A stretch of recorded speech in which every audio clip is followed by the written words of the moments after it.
आगरा से गौरव राजावत जी हमारे साथ मौजूद हैं, तो उनसे जानते हैं कि जिस तरीके से जो संसद में सपा नेता रामजीलाल सुमन के द्वारा वीर पुरुषों को अपमानित किया गया है, महाराणा सांगा जी के लिए इस प्रकार का बयान है, क्या कहेंगे ऐसे लोगों के लिए?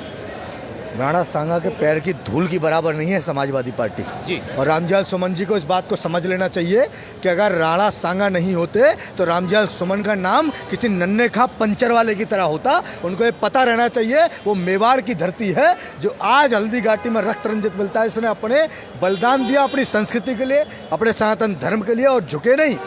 राणा सांगा वो देव और पूजनीय पुरुष हैं जिन्होंने इस भारत के लिए अपना पूरा परिवार ही नहीं अपने खुद को न्यौछावर कर दिया। इसलिए रामजीलाल सुमन जी आपको ये सोच लेना चाहिए जिनके निमित्त मात्र से जिनके नाम मात्र से मुगलों की पेंटें गीली हो जाया करती थी, वो राणा सांगा की तलवार जब चमकती थी तो धुंधली पड़ जाया करती थी औरंगजेब की आंखें। आपको पता रहना चाहिए। लेकिन आपने जो कृत्य किया है वो कृत्य निंदनीय है, माफ़ी के काबिल नहीं है। आने वाले समय में राणा सांगा के सब वंशज और सनातनी हिंदू करोड़ों करोड़ अनुयायी इनको सबक सिखाने का काम करेंगे। ये शब्द जो है जबान रामजीलाल सुमन की है लेकिन शब्द अखिलेश यादव के हैं। अखिलेश यादव जी, आपने हमेशा सनातन धर्म का अपमान किया है। आपने कुंभ का अपमान हो, आज राणा सांगा का अपमान हो, रानी पद्मिनी का अपमान हो, आपने हमेशा अपमान किया है। मैं तो क्षत्रिय सूर्यवंशियों से निवेदन करूंगा कि आप जहां भी इस बात का जवाब देना चाहें, माकूल भाषा में जवाब रामजीलाल सुमन और समाजवादी पार्टी को मिलना चाहिए। क्या मानते हैं वोटों की राजनीति के लिए वीर पुरुषों का अपमान? वोट बचे नहीं है समाजवादी पार्टी में। समाजवादी पार्टी में वोट नहीं बचे हैं।